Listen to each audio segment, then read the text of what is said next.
أعوذ بالله من شرور أنفسنا ومن سيئات أعمالنا من يهده الله فلا مضل له ومن يضلله فلا هادي له وأشهد أن لا إله إلا الله وحده لا شريك له وأشهد أن محمدا عبده ورسوله أما بعد فإن خير الحديث كتاب الله وخير الهدي هدي محمد صلى الله عليه وسلم وشر الأمور محدثاتها وكل محدثة بدعة وكل بدعة ضلالة وكل ضلالة في النار. فأعوذ بالله السميع العليم من الشيطان الرجيم. بسم الله الرحمن الرحيم. فلا تطع المكذبين ودوا لا تدهن فيدهنون ولا تطع كل حلاف مهين حماز مشاء بنميم مناع للخير معتد أثيم عتل بعد ذلك زنيم.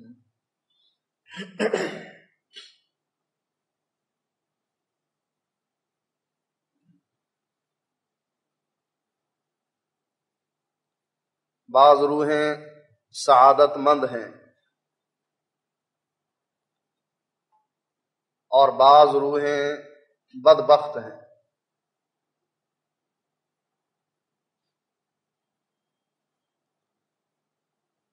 سعادت مند روحیں وہ ہیں جن کے لیے رب نے جنت لکھ دی ہے، اور بدبخت روحیں وہ ہیں کہ جن کے لیے جہنم لکھ دی گئی. سعادت مند انسانوں کے لیے نامہ اعمال دائیں ہاتھ میں دیا جانے والا ہے، اور بدبختوں کے لیے نامہ اعمال بائیں ہاتھ میں دیا جانے والا ہے. سعادت مند جنت اور اس کی لذتوں سے بہرور ہونے والے ہیں، اور بدبخت جہنم کے عذاب میں مبتلا ہونے والے ہیں. سعادت مندوں کے لیے اللہ نے جنت میں ایسی نہریں بنائی ہیں کہ جن کے کنارے کے کنکر موتیوں کے ہیں، جن کا گارا مشک کا ہے، اور جس میں بہنے والی چیزیں بدبودار نہیں ہیں. اور بدبختوں کے لیے اللہ نے جہنم میں کھولتے ہوئے پانی کا عذاب، کچ لہو اور پیپ کا عذاب، زخمیوں کے زخموں سے بہنے والا وہ مادہ کہ جس کو انسان دیکھ کر کراہت کا اظہار کرتا ہے، ان کے کھانے کے لیے تھور کا درخت. اور اس سب سے بڑھ کر سعادت مندوں کے لیے رب کی رضا اور خوشنودی، اور بدبختوں کے لیے رب کا عذاب اور اس کے ساتھ ساتھ رب کا غضب. سعادت مند روحیں وہ ہیں اور سعادت مند انسان وہ ہیں کہ جنہوں نے اس قافلے کے اس سربراہ کا اس وقت ساتھ دیا کہ جب اس کا ساتھ دینے والا کوئی نہ تھا. اور بدبخت تھے وہ انسان کہ جنہوں نے اس قافلے کے سربراہ کی مخالفت کی. نبی اکرم صلی اللہ علیہ وآلہ وسلم ان سعادت مند انسانوں میں سے ایک کا تذکرہ کرتے ہوئے حضرت عائشہ رضی اللہ تعالی عنہا سے کہتے ہیں، عائشہ ختیجہ وہ عورت ہے جب ساری دنیا میری تکذیب کر رہی تھی، اکیلی ختیجہ میری تصدیق کر رہی تھی. لوگ میرے سروں میں خاک ڈالا کرتے تھے، ختیجہ اور ختیجہ کی بیٹیاں میرے سر سے خاک دھویا کرتی تھیں. عائشہ ختیجہ وہ عورت ہے کہ جب میں تنگ دست اور مفلس تھا، لوگوں کی بکریاں چرایا کرتا تھا، میرے پاس خرچ کرنے کے لیے کچھ نہ تھا، اور قرآن نے اس نقشے کو وَوَجَدَكَ عَائِلًا فَأَغْنَىٰ اے اللہ کے نبی آپ مفلس اور قلاش تھے، آپ کے پاس خرچ کرنے کو کچھ نہ تھا۔ عائشہ ختیجہ نے مجھے اس وقت مال دیا، خرچ کرنے کے لیے اپنے خزانے کا منہ کھولا کہ جب میرے پاس خرچ کرنے کے لیے کچھ بھی نہ تھا۔ ان سعادت مند روحوں میں سے ایک حضرت ختیجہ رضی اللہ تعالی عنہا بھی تھی، اور ان بدبختوں میں سے بہت سے لوگ تھے جن میں سے ایک کا تذکرہ قرآن اس طریقے سے کرتا ہے، وَدُّوا لَوْ تُدْهِنُوا فَيُدْهِنُونَ فَلَا تُطِعِ الْمُكَذِّبِينَ۔ اے اللہ کے نبی، جو جھٹلانے والے ہیں خود بھی جھوٹے اور تیری رسالت کو اور رب کی توحید کو نہ ماننے والے ہیں، تو ان کی بات نہ مان۔ وَدُّوا لَوْ تُدْهِنُوا فَيُدْهِنُونَ، وہ یہ چاہتے ہیں کہ تو بھی نرم ہو جا، یہ بھی نرم ہو جائیں، تو بھی ان کے الہوں کو کچھ نہ کہہ، تو بھی زبان سے یہ نہ کہہ لا الہ الا اللہ، تو بھی ان کی بات مان کہ جس طرح یہ کہہ رہے ہیں کہ ایک سال ہم تیرے رب کی عبادت کرتے ہیں، دوسرے سال تو ہمارے الہوں کو پوج لے۔ وَدُّوا لَوْ تُدْهِنُوا فَيُدْهِنُونَ، اے اللہ کے نبی یہ چاہتے ہیں کہ کچھ تو نرم ہو جا اور کچھ یہ نرم ہو جائے۔ یہ رب کی توحید الوہیت کو نہیں مانتے، ایک سال یہ ماننے لگ جائیں، اور تو جو یہ انکار کر رہا ہے لا اعبد ما تعبدون، جن کی تم عبادت کرتے ہو محمد اس کی عبادت نہیں کر سکتا علیہ الصلاۃ والسلام۔ وَدُّوا لَوْ تُدْهِنُوا فَيُدْهِنُونَ، یہ چاہتے ہیں کہ تو نرم ہو جا، تو تھوڑا سا جھک جا، کچھ دے دے اور کچھ لے لے کے اصول پر تو ان کی راہ متعین کر دے، پھر یہ تیری بات ماننے کے لیے تیار ہیں۔ لیکن اے اللہ کے نبی وَلَا تُطِعْ كُلَّ حَلَّافٍ مَّهِينٍ، جو شخص بہت زیادہ قسمیں کھانے والا اور ذلیل اور رسوا ہے، اے اللہ کے نبی تو اس کی بات نہ ماننا۔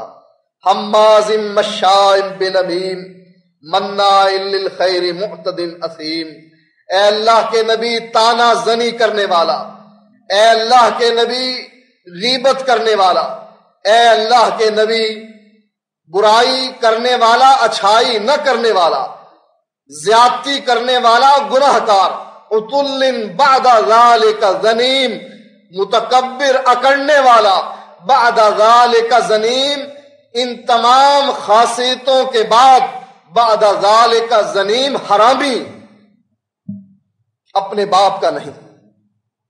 قرآن نے جتنے لوگوں کی مذمت کی، اللہ کے نبی فرماتے ہیں وَكَمَا قال، سب سے زیادہ مذمت اس شخص کی گئی کہ جس کا تذکرہ کرتے ہوئے، جس کی برائیاں گنواتے ہوئے، یہ ایسا، یہ ایسا، یہ ایسا، یہ ایسا، لیکن رب نے آخر میں انتہا کر دی بعد ذالک زنیم، یہ اپنے باپ کا نہیں ہے، یہ حرامی۔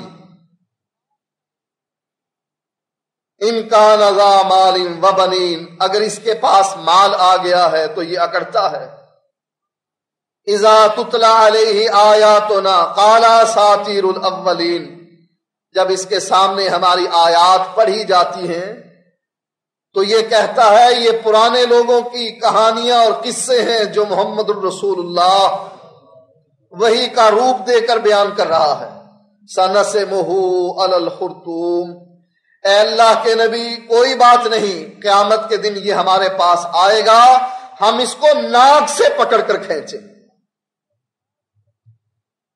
نبی اکرم صلی اللہ علیہ وسلم نے جب قرآن کی ان آیات کی تلاوت کی کہ قیامت کے دن ان کو ان کے چہروں کے بل اکٹھا کیا جائے گا، صحابہ پوچھنے لگے اللہ کے نبی، لوگ پیروں کے بل تو چلتے ہوئے دیکھے گئے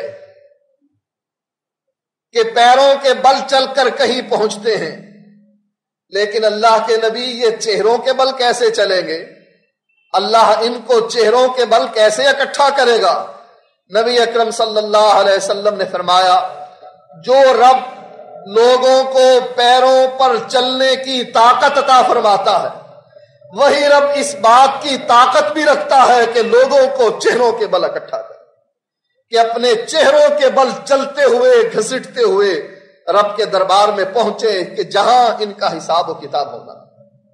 یہ ہیں وہ بدبخت روحیں جن کا تذکرہ کرتے ہوئے قرآن کہتا ہے تبت یدا ابی لہب وتب، ابو لہب کے ہاتھ ٹوٹ گئے، یہ برباد ہو گیا، اس کا مال اس کے کام نہ آیا، اس کی عزت اس کے کام نہ آیا، اور اس کی بیوی ممرأتہ حمالۃ الحطب، اس کی بیوی اتنی کنجوس کہ مالدار ہونے کے باوجود جنگل سے لکڑیاں کاٹ کر اپنے گھر میں لانے والی، نبی کے راستے پر کانٹے بچھانے والی، نبی کی حجب کرنے والی، نبی کے چہرے پر کنکریاں مارنے کے لیے تیار ہونے والی، وامرأتہ حمالۃ الحطب فی جیدہا حبل من مسد، اس کی گردن میں بھی کھجور کا رسہ ہوگا اور اس کو بھی اس کے شوہر کے ساتھ جہنم نصیب کیا جائے۔ ان بدبخت لوگوں کا تذکرہ قرآن کرتا ہے، اور ان خوش قسمت لوگوں کا تذکرہ بھی قرآن کرتا ہے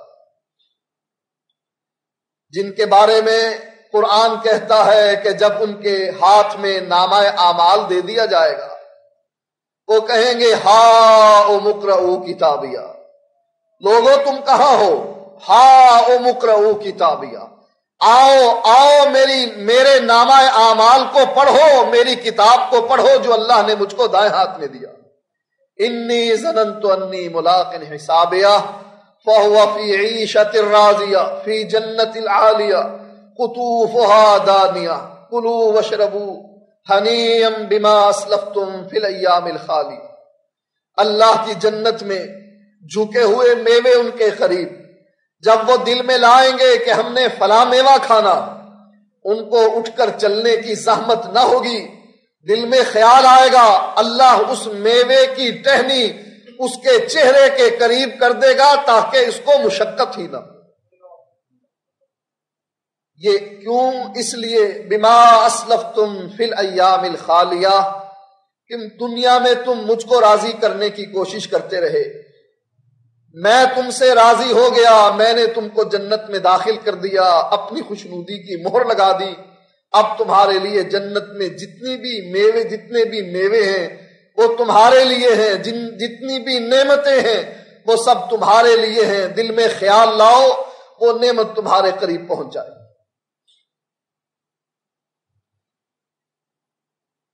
جن سعادت مند لوگوں نے محمد الرسول اللہ صلی اللہ علیہ وآلہ وسلم کا ساتھ دیا، ان میں سے عورتوں میں سب سے زیادہ قدر و منزلت اور مقام رکھنے والی آپ کی سب سے پہلی بیوی جس سے آپ کی اولاد زندہ رہتی ہے وہ حضرت خدیجہ رضی اللہ تعالی عنہا۔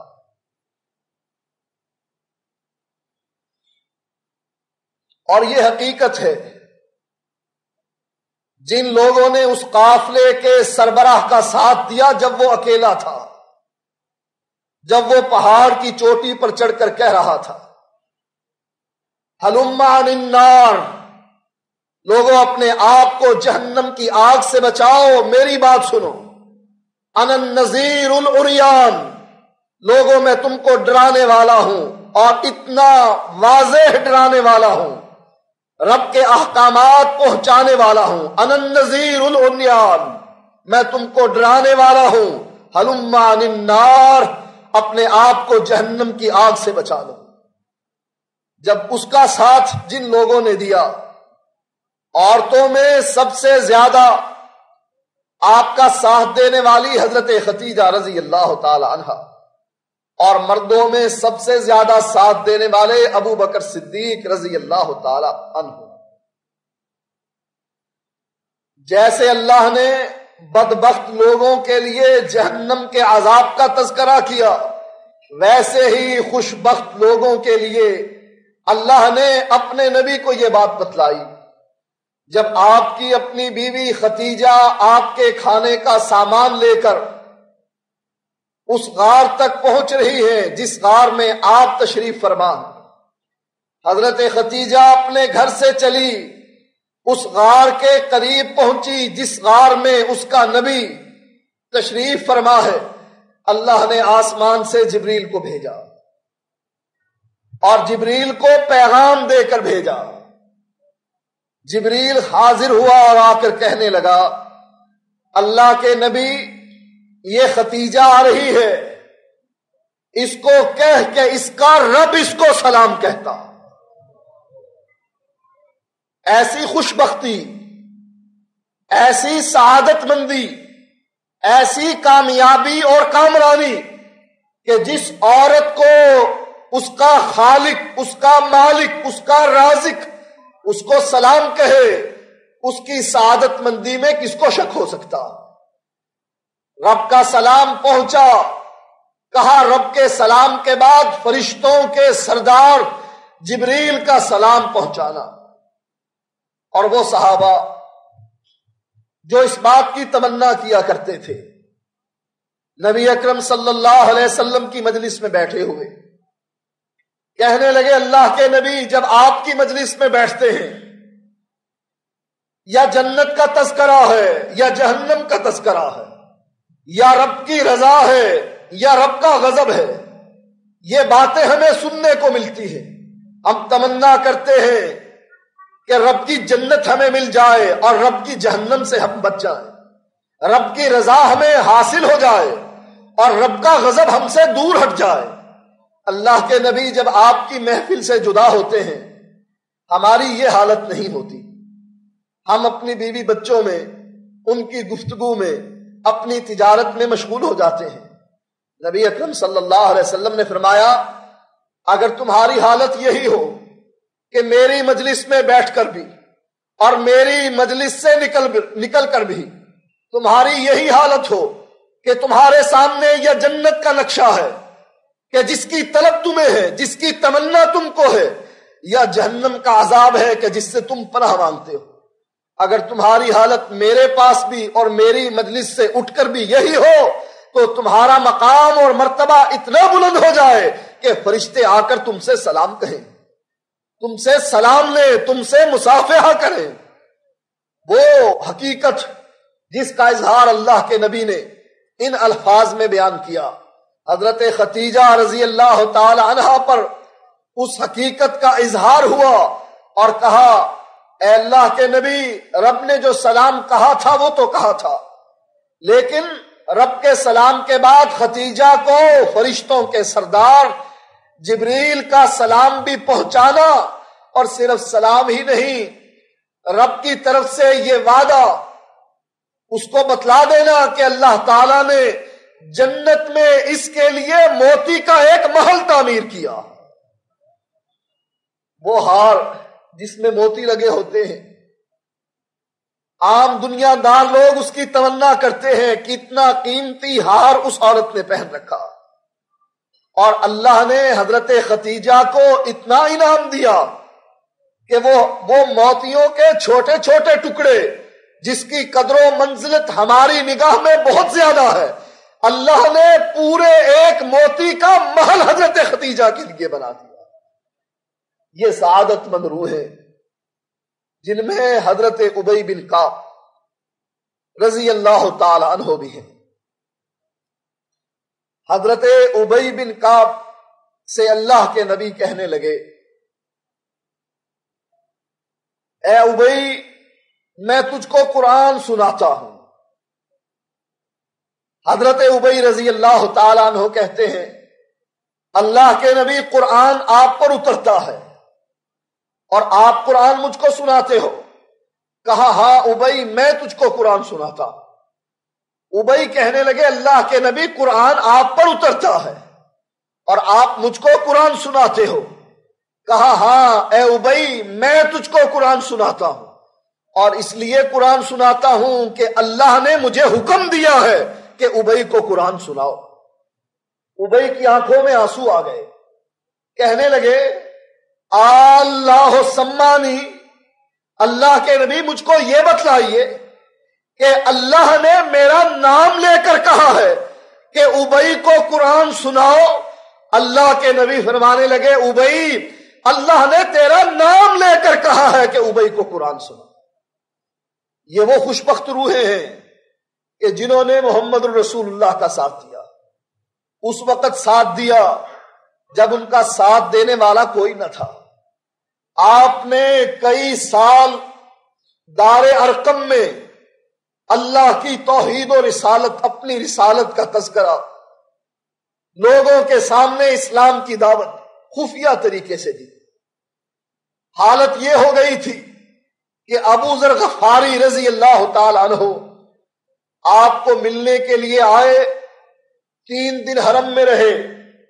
کوئی نہ نبی کا عطا پتلا بتلاتا تھا اور نہ حضرت ابو ذر غفاری کسی سے اللہ کے نبی کا ایڈریس پوچھتے تھے، پتہ پوچھتے تھے، اس ڈر سے کہ جس نے اللہ کے نبی کا پتہ پوچھا اس کے لیے پھانسی کا پھندا ہے جو اس کے گلے میں ڈالا جائے گا، اس کے لیے تشدد ہے، مار پیٹ ہے، گالیاں ہیں، تانا زنی ہے، مختلف قسم کے عذاب اس کا انتظار کر رہے ہیں.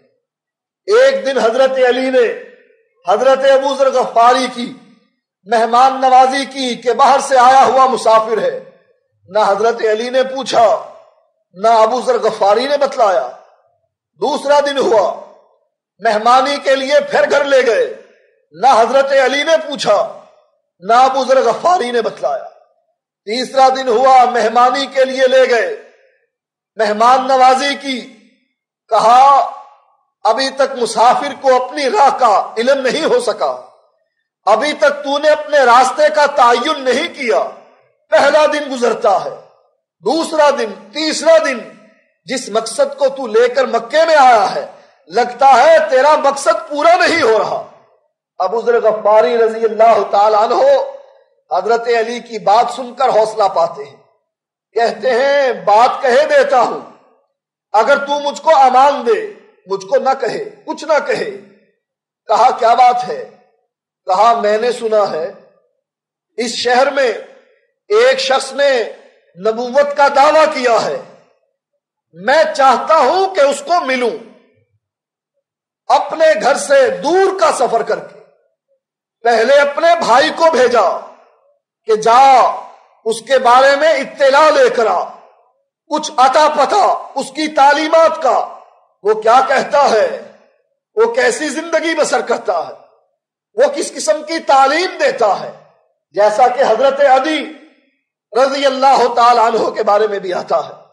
حاتم تائی کا بیٹا، ایک سخی کا بیٹا، نبی کی تلاش میں مدینے پہنچا. بہن گرفتار ہوئی.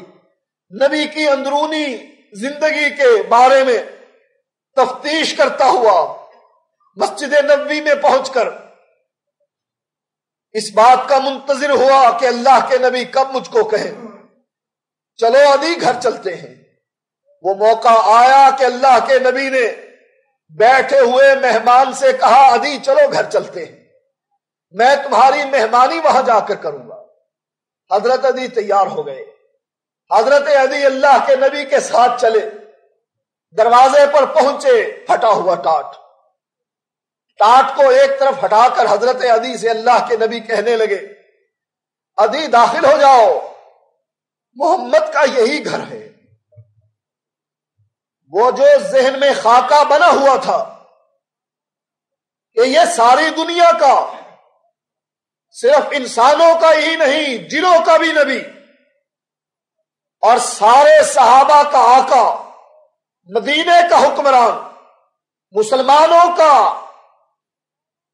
دل پسند حکمران، اس کا تو اتنا بڑا گھر ہونا چاہیے، آسائش اور آرام کی ہر چیز اس کے گھر میں موجود ہو. اور یہ پھٹے ہوئے ٹاٹ کو ہٹا کر کہتا ہے عدی محمد کا یہی گھر ہے علیہ الصلوۃ والسلام. داخل ہو گئے. گھر میں دیکھا کھجور کی چھال کا بھرا ہوا ایک چھوٹا سا گدا. وہ گدا جس پر دونوں عالم کے سردار، دنیا کے بھی آخرت کے بھی، امت محمدیہ کے بھی، اور آدم سے لے کر عیسیٰ علیہ السلام ساری امتوں کے سردار، صرف امتوں کے ہی نہیں امتیوں کے ہی نہیں، امت کے انبیاء کے سردار، اور اس کی حالت یہ ہے کہ گھر میں ایک گدا ہے کھجور کی چھال بھری ہوئی، دوسرا گدا بھی نہیں، اچھال کر حضرت عدی کی طرف پھینکتے ہیں، عدی اس پر بیٹھ جاؤ۔ حضرت عدی اس گدے کو اٹھاتے ہیں اور پوچھتے ہیں اللہ کے نبی، اس گدے پر تو میں بیٹھ جاؤں گا، لیکن آپ کی بیٹھنے کی جگہ کہاں ہے؟ کہا عدی تم اس پر بیٹھو کہ مہمان ہو، اور نبی ننگی زمین پر بیٹھ جائے۔ یہ ہے وہ نبی۔ اس کو تلاش کرتے ہوئے حضرت ابو ذر غفاری اپنے بھائی کو بھیجتے ہیں، لیکن پیاس دل کی بجھتی نہیں۔ بھائی جو خبر لے کر آیا ہے، اس خبر سے حضرت ابو ذر کے سینے میں آگ اور بھڑک گئی۔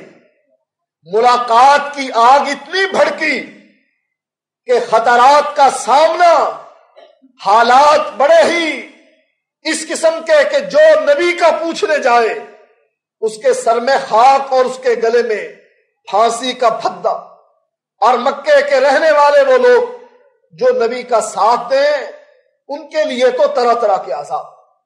ابو ذر غفاری حضرت علی کو ساتھ لے کر محمد الرسول اللہ صلی اللہ علیہ وسلم کی مجلس میں پہنچے، آپ کا چہرہ دیکھا، آپ کی باتیں سنی، کہنے لگے یہ چہرہ کسی جھوٹے کا چہرہ نہیں۔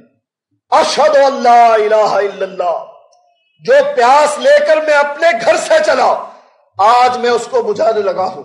اشہد ان لا الہ الا اللہ، دنیا مانے یا نہ مانے لیکن میں اقرار کرتا ہوں کہ میرا الہ ایک ہے۔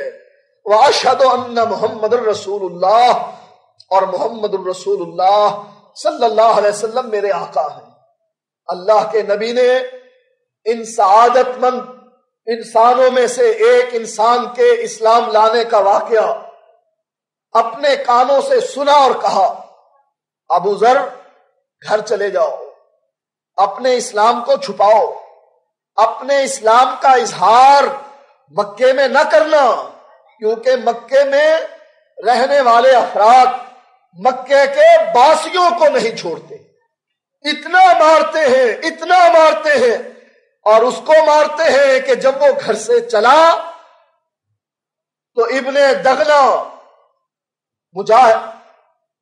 مشرکین کا سردار کہنے لگا، ابو بکر کہاں جا رہے ہو؟ کہا مکہ چھوڑ کر جا رہا ہوں۔ کہا مکہ چھوڑ کر تجھ جیسا انسان چلا جائے، یہ مکے میں رہنے والوں کی بدقسمتی ہے۔ تجھ جیسا رحیم، تجھ جیسا خلیق، تجھ جیسا ملنسار انسان، لوگوں کی تکلیف پر تڑپنے والا، لوگوں کی سہولت میں بڑھ چڑھ کر حصہ لینے والا، چل تجھ کو میں مکے سے نہ نکلنے دوں گا۔ واپس لائے، اور جب تشدد کا وقت آیا مکے والوں نے ابو بکر کو پیٹا، اتنا پیٹا کہ ابو بکر کی بیٹیاں بیان کرتی ہیں کہ ہم اپنے بابا کے بالوں کو ہاتھ لگاتی تھی، حضرت ابو بکر مینڈیاں کیا کرتے تھے، جب ہم اپنے بابا کے بالوں کو ہاتھ لگا کر صحیح کرنا چاہتی تھی ہمارے بابا کے بال اکھڑ کر ہمارے ہاتھوں میں آ جاتے تھے۔ چہرے پر اتنی ضربیں لگائیں کہ ابو بکر کا چہرہ پہچانا نہ جاتا تھا، بے ہوش ہو کر گر گئے۔ لوگوں نے گٹھڑی میں اٹھا کر ابو بکر کو اس کے گھر میں پہنچایا۔ ابو ذر مکے کے رہنے والے بڑے بدماش، مکے کے رہنے والے بڑے ظالم، مکے کے رہنے والے مکے کے باسیوں کو، ان کے شہریوں کو معاف نہیں کرتے۔